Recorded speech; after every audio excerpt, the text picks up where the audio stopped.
Olá! Nos debates virtuais de hoje, a gente vai ter um modelo um pouquinho alterado do comum.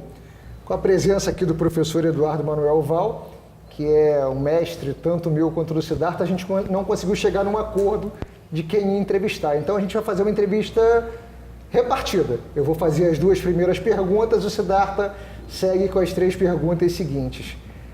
O professor Eduardo Val, ele é formado em Direito pela Universidade de Buenos Aires, ele é argentino, apesar de residente no Brasil há tantos anos, que fala português melhor que eu. Ele tem o seu mestrado e o seu doutorado na PUC do Rio de Janeiro. E dentre na nossa ideia de debates virtuais, a gente tem uma pergunta que ela é padrão para todo mundo que vem aqui. A gente quer saber primeiro como é que mudou o aluno Eduardo, que era lá da Universidade de Buenos Aires, como é que ele se transformou no professor Val da Universidade Federal Fluminense, professor adjunto da Universidade Federal Fluminense. Obrigado, primeiro, Luiz Antônio, pelo convite, a você, ao Siddhartha, a Unicarioca que recebe a gente. Pode ser que tua pergunta seja padrão, mas minha resposta eu acho que não vai ser padrão. Essa transformação do Eduardo Val para o professor Eduardo Val no Brasil, na Federal Fluminense e também na Estácio de Sá, tem a ver com um único motivo, paixão. Paixão por uma mulher, da qual me apaixonei em Buenos Aires. Ela vinha para o Brasil e então, quando o homem está apaixonado, vai atrás, se atravessa mares, oceanos e o que seja. E aqui estou eu, professor da Federal Fluminense, professor da Universidade Estácio de Sá. Então, essa transformação tem a ver com um elemento fundamental, que é a paixão do ser humano, que é a mesma paixão que é necessária na formação do docente, na formação dos professores, a mesma paixão que leva a um professor de direito a procurar a transformação social através da educação, porque só com paixão você consegue levar uma carreira em frente e enfrentar todas essas dificuldades e obstáculos que nossa carreira tem na América Latina como um todo e no Brasil em particular, que não é fácil. Pois é, então deixa eu já que falou sobre a América Latina e sobre o Brasil em particular, eu vou puxar logo para a sua tese de doutoramento. Tese de doutoramento na PUC, onde falou sobre a carreira de direitos humanos, sobre a cadeira de direitos humanos, como é que ela é ensinada em Buenos Aires, como é que ela é ensinada no Brasil. E tem muitas partes que me fizeram pensar tremendamente dentro da tese. E uma dessas partes é quando fala sobre as vários formatos possíveis de aula. Para que a aula seja menos aquela aula monologada, que ela possa ser uma aula mais dialogada, possa ser uma aula com estudo de caso, possa ser uma aula com seminário, possa ser uma aula com uma metodologia invertida. E eu queria que você falasse um pouco sobre essa experiência com modelos pedagógicos de aula não tão tradicionais, como a aula monologada, e queria que falasse também sobre a inserção de um elemento novo nessa história, que é o grande acesso dos alunos à internet, não só fora de sala de aula, mas também dentro da sala de aula, no mesmo momento que o professor está ali lecionando. Isso alterou essa questão de autoridade do professor? Ou isso deixou um pouco mais justo, ou não fez grande alteração? Como é que o senhor enxerga isso? Olha, essa tese de doutorado já tem alguns anos e ela focava o ensino jurídico em termos gerais na América Latina num momento muito específico da região, que era a retomada e a consolidação do Estado democrático e constitucional de direito no Brasil e na América Latina como um todo. Isso me preocupava, sobretudo porque tem outro lado meu, que é meu lado espanhol, e eu tenho não só tenho nacionalidade espanhola, como meus pais são espanhóis, nasci em Buenos Aires, mas minha formação nesse sentido mais ampla. E nós na Espanha passamos por um processo de consolidação democrática desde realmente finais da década de 70. Então existia uma experiência muito grande e eu tinha uma preocupação muito forte em como educar em direito para uma sociedade democrática em que os direitos humanos fossem centrais. Então, aquela tese, naquele momento, vai focar um pouco como se dá isso. Minha preocupação era se realmente a gente iria, depois de longos períodos, de décadas de autoritarismo, através de ditaduras cívico-militares, a gente teria um Estado democrático não formal, mas sim participativo e com uma cultura democrática por parte de toda a cidadania. E eu, naquele trabalho, fiz uma comparação tentando extrair de alguma forma, aqueles elementos que me preocupavam em relação a como estava sendo direcionado esse trabalho. E aí eu, na época, verifiquei e continuo verificando que, infelizmente, a disciplina de direitos humanos é dada em horários alternativos, não é colocada em horários centrais, são horários noturnos, são muito cedos, de preferência sexta-feira à noite ou segunda-feira muito de manhã, o qual desestimula enormemente o ensino. É, notadamente, em muitas grades curriculares, uma disciplina optativa e não de caráter obrigatório, e o que é fundamental, os docentes que estão a cargo dessas disciplinas não são docentes especializados na área, são docentes que vão complementar uma carga horária com direitos humanos também, que tem normalmente uma carga horária inferior àquelas disciplinas que são consideradas centrais, importantes, protagonistas, o qual é realmente um contrassenso, porque não tem disciplina mais protagonista na América Latina, depois de uma experiência de ditaduras, torturas, mortes, etc., que é a disciplina de direitos humanos. Mas, enfim, ela é colocada como um acompanhamento. E, sobretudo, temos o problema do perfil do docente. Então, quando o docente tem um perfil realmente atualizado, aberto, etc., ele conseguia fazer uma diferença nessa disciplina. Quando o perfil era aquele docente ainda preso a toda uma série de técnicas e de culturas, eu diria, autoritárias ou pretensamente assépticas em relação a direitos humanos, a disciplina de direitos humanos não fazia diferença na formação de nossos alunos. Isso hoje, infelizmente, eu devo dizer que continua bastante no mesmo sentido.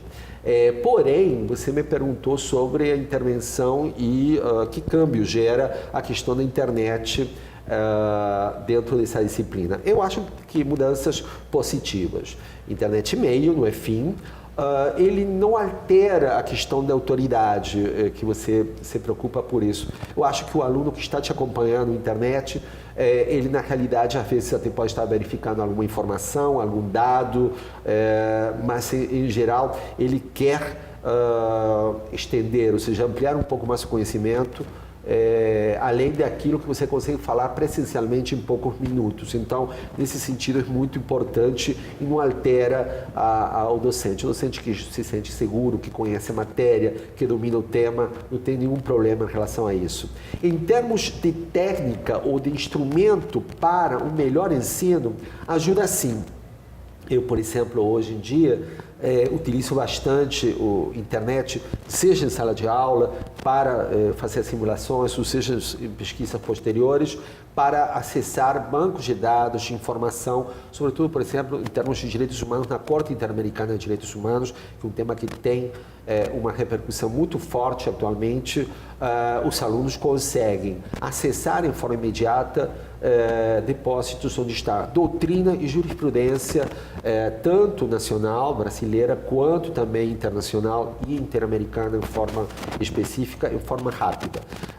A gente faz simulação, por exemplo, de alguns de estudo de caso sobre casos que têm focado o Brasil ou outros países latino-americanos perante a Corte Interamericana de Direitos Humanos. E esse acesso à informação, essa facilidade de observar hoje, através de canais de YouTube, através de canais próprios da própria Corte Interamericana, da Comissão Interamericana de Direitos Humanos, permite que o aluno tenha uma outra proximidade com o objeto do estudo. Ou seja, ele passa a gostar, passa a entender e, sobretudo, passa a comparar a qualidade da decisão em termos de uma Corte Interamericana de Direitos Humanos, que é uma corte especializada, e as decisões sobre direitos fundamentais, por exemplo, de um Supremo Tribunal Federal. E a conclusão tem sido, nos últimos anos, de caráter unânime. A qualidade técnica de formação na Corte Interamericana de Direitos Humanos supera a qualidade técnica de nossos ministros. Ministros que me desculpem,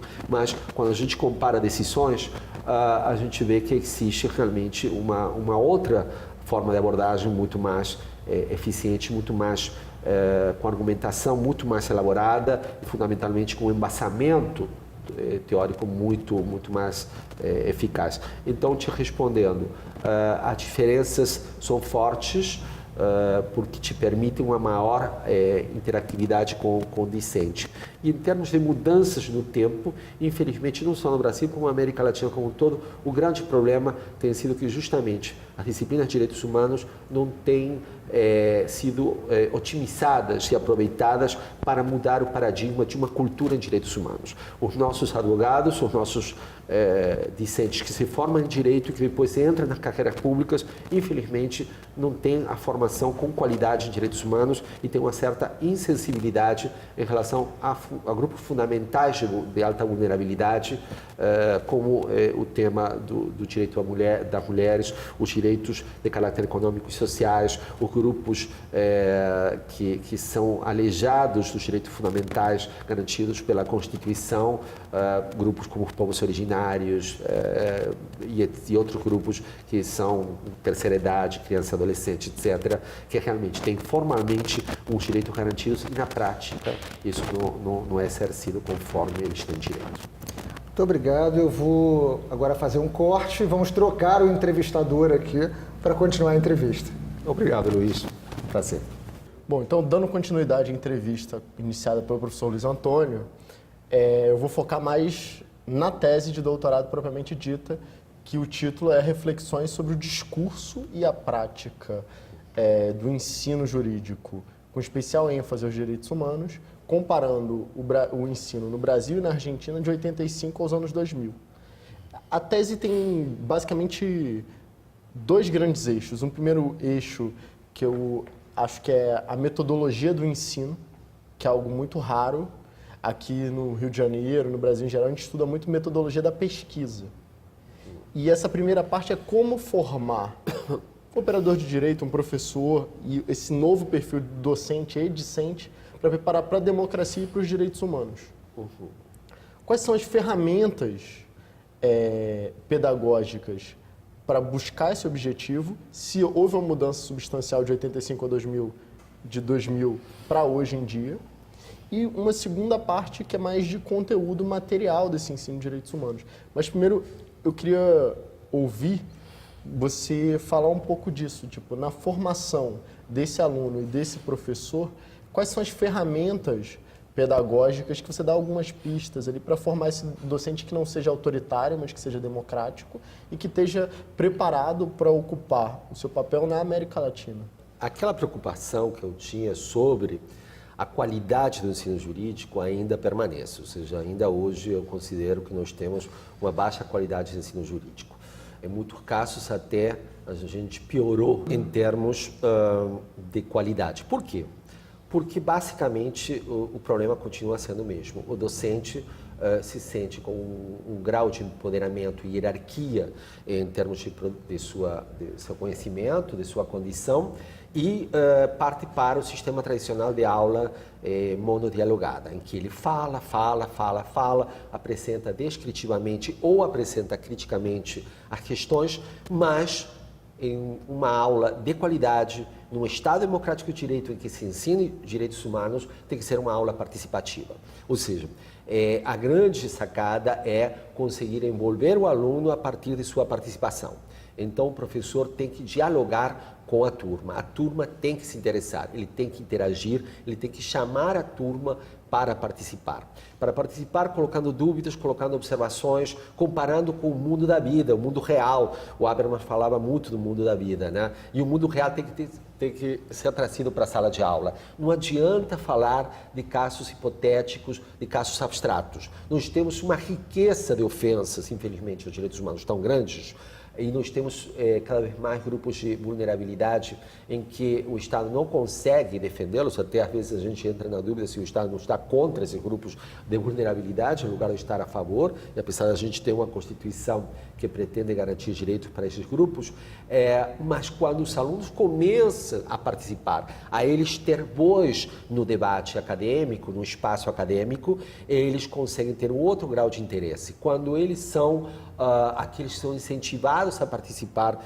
de pesquisas que são pesquisas que têm um roteiro, mas que não são fechadas, ou seja, tem um espaço de pesquisa aberta em que você dá um roteiro de pesquisa, mas você incentiva a inovação em termos de pesquisa. O aluno vai procurar novas fontes, o aluno vai trazer novos tipos de fontes. Então, você utiliza hoje nova forma de diálogo, muito mais audiovisual, por exemplo. Então, trazer informações de fotografia, de registros de cinema, de registros de YouTube, trazer conferências, palestras, trazer entrevistas, como vocês estão fazendo hoje aqui, né? Traz uma proximidade e uma forma de interagir com o aluno que é muito mais próxima e o aluno consegue se sentir e se tornar protagonista ou coprotagonista do processo educacional em sala de aula e não um simples espectador, um simples depositário, entre aspas, de um conhecimento que você vai lançando nas suas aulas, que ainda mantém aquele modelo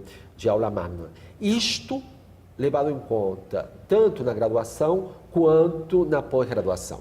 Ou seja, é claro que na pós-graduação você já tem uma outra bagagem de conhecimentos no aluno e o aluno pode passar a ter uma maior segurança na hora que ele se manifesta. Porém, muitas vezes na pós-graduação você observa que você tem um outro desafio, que é desconstruir uma série de preconceitos já estabelecidos de situações e tipologias que são, entre aspas, vendidos ou pelos manuais ou pela imprensa e que você tem que fazer um esforço enorme para desconstruir e construir realmente um espaço democrático para analisar os direitos humanos. Direitos humanos sem preconceitos, ou seja... Ensinar não só pelo conteúdo, mas pela própria forma, né? Uma pedagogia diferente para o ensino dos direitos humanos.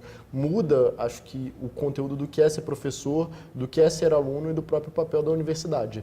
Então, você faz essa desconstrução na primeira parte da tese do que é essa pedagogia. Uhum. E na segunda, você faz a desconstrução da nossa própria tradição em matéria de direitos, do ensino de direitos humanos. Você explica que tem basicamente 3 tradições. Uma positivista, uma justnaturalista e uma de base marxista, ou teoria crítica. Uhum. Eu acho muito interessante a maneira como você aborda os limites que cada uma dessas tradições impõe e como é possível ou deve-se construir uma teoria crítica não marxista, não metafísica, não dogmática.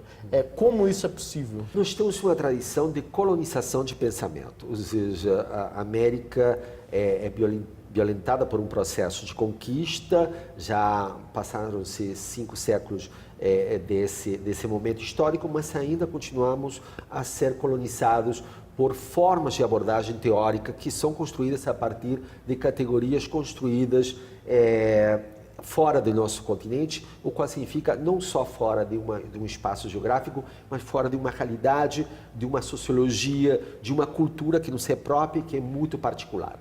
Então, quando você traz esses 3 grandes eixos teóricos e você pretende dar conta dos problemas para direitos humanos na nossa sociedade, na América Latina como um todo, você encontra uma insuficiência das 3 abordagens.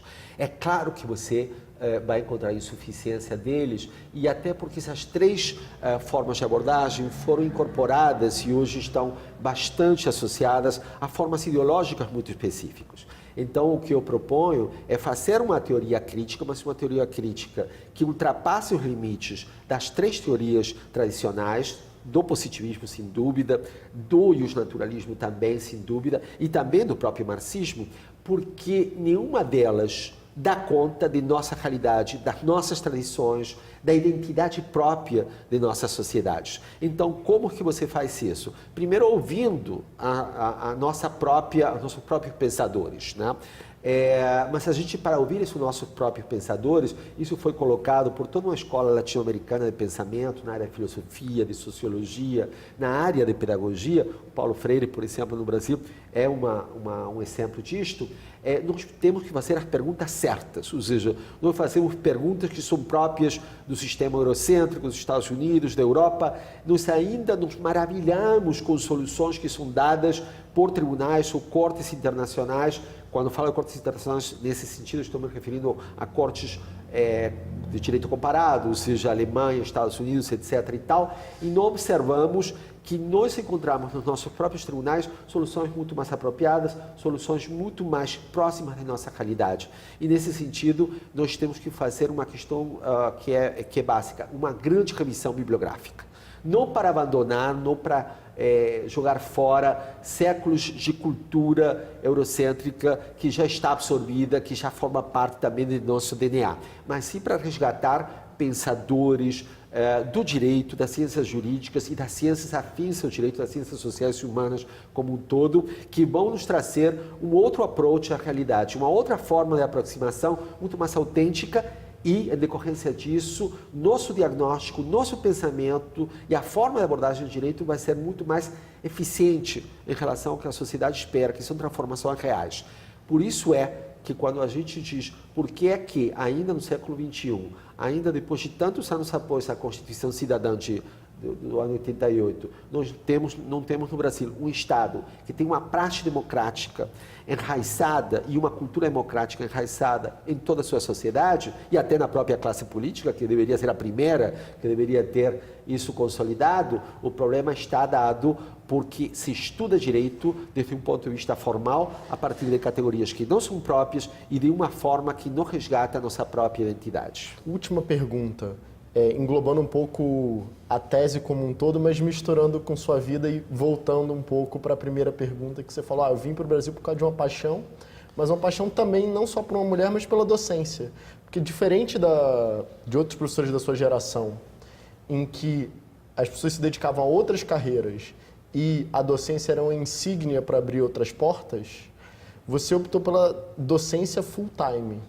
Você foi professor em dedicação exclusiva em várias universidades, digamos assim, não dedicação exclusiva como a gente vê hoje, mas um docente com ensino, pesquisa, extensão, durante todo esse tempo. E aí a pergunta que eu te faço é, não como você passou de aluno a professor, mas como, ou qual o segredo, digamos assim, do sucesso para essa tese, que eu acho que é a proposta de formar novos docentes e discentes, na prática, porque você foi bem sucedido em formar toda uma geração de professores, pelo menos, eu não sei se estou numa bolha, mas todos os meus amigos se tornaram professor, foram seus alunos, orientandos, monitores. Como isso é possível, ser não só um professor, mas um educador? Eu acho que essa opção, não pelo regime de exclusividade, mas sim, entendi, pela função exclusiva de docente, te dá um foco muito grande. Eu vivo para estudar e comunicar o direito e debater direito, basicamente com meus colegas, mas com oficiantes com os quais eu trabalho. E essa dedicação, esse foco à docência tem me permitido trabalhar tanto no espaço das atividades privadas, nas instituições de ensino privado, quanto nas públicas, em termos de graduação e de pós-graduação, focando especificamente os problemas que eu encontro quando o aluno é egresso. Ou seja, eu sempre tentei entender quais eram as dificuldades, quais eram as carências, quais eram os problemas que o aluno enfrentava depois na sua vida profissional. E eu decidi que não ia trabalhar para o mercado. Eu não estou preocupado em formar operadores de direito. Estou muito mais preocupado em formar cidadãos de bem e, fundamentalmente, cidadãos democráticos com uma prática democrática não dissociada do discurso, ou seja, com uma identidade entre discurso e praxe, e, fundamentalmente, eu me preocupei por formar educadores. Eu acho que a educação se transforma a partir de um perfil de educador que está disposto a fazer um trabalho extremamente republicano, que é o trabalho de criar uma forma de pensamento, ou melhor, contribuir para desenvolvimento de formas de pensamento de uma sociedade que historicamente é autoritária para uma sociedade que necessita, fundamentalmente para sobreviver, passar por um processo de transformação. E em todos esses momentos, eu achei que a melhor forma de criar essa mudança de perfil era com a participação. Dar voz dar possibilidade de participação permanente ao aluno e trabalhar fundamentalmente em equipe. Eu sou contrário a formas de estímulo à competitividade, à concorrência entre colegas. Eu trabalho muito a partir da formação de um pedagogo chileno, Humberto Maturana, em que ele disse, olha, nos internalizaram e passamos a assumir essa disputa, essa concorrência no espaço de formação, de capacitação, como uma coisa absolutamente normal. E não é normal. O que é normal entre os seres humanos é a solidariedade. Não é essa competição para o mercado, porque o mundo do mercado é selvagem, porque o mundo do mercado vai te cobrar isso ou outro. Na realidade, o que me preocupa não é o que o mercado cobra, é o que a vida cobra. Formam juristas com caráter e juristas que sejam autênticos, ou seja, juristas que não tenham um discurso dissociado do que eles fazem na sua vida pessoal, na sua vida profissional e na sua vida dentro da República. E por fim, a nossa última pergunta, que também é padrão, é se teve alguma coisa que eu deixei de te perguntar que você gostaria que eu tivesse perguntado. Trate de vir com a resposta também fora do padrão. Também farei tentarei pelo menos fazer uma resposta fora do padrão. Essa pressão que temos hoje em dia para estar dentro do mercado e conseguir participar de uma sociedade de consumo em que os nossos salários nos permitam cada vez um melhor posicionamento de consumo, etc. e tal, não ajudam o direito, não ajudam a sociedade. Eu sempre digo que para você ser docente, você não tem que procurar uma outra fonte de ingressos, de ordenados, etc. e tal. A docência não pode ser complementar, a docência tem que ser central, porque é um ato de doação. Eu sei que tem muitos colegas que têm várias atividades, outras carreiras públicas, quando é no âmbito do espaço da administração pública, e estão também em espaços docentes. Isso é importante, mas isso é insuficiente. A gente precisa do docente que acredite que, além do retorno financeiro, que deve ser melhorado, eu aproveito para dizer, eu não consigo entender porque existe esse descompasso absurdo entre o salário de um docente e o salário de um magistrado, de um procurador, de um promotor ou de um ministro supremo. Acho que o dia que a gente dê salários coerentes com a importância que tem a educação, a gente vai ter uma educação de primeira qualidade, mas é muito importante também que a pessoa entenda que o grande retorno que a gente tem é a satisfação e a felicidade de formar pessoas e que essas pessoas, com o decorrer do tempo, te reconheçam e reconheçam que você significou algum processo de transformação, algum grão de areia que modificou alguma coisa na vida deles para melhor. Se você tem isso como objetivo, se você tem isso como meta, eu acho que você vai ser uma pessoa feliz. Pode ser uma pessoa não tão bem-sucedida financeiramente, mas você vai ser uma pessoa feliz. Eu sou muito feliz por fazer o que eu faço, eu gostaria que o resto também fosse feliz como eu sou.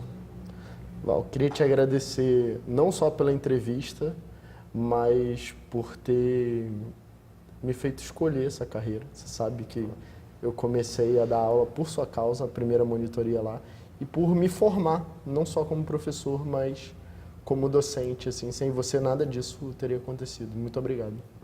Isso que nos dá satisfação. Eu que te agradeço por esse retorno. Obrigado, hein?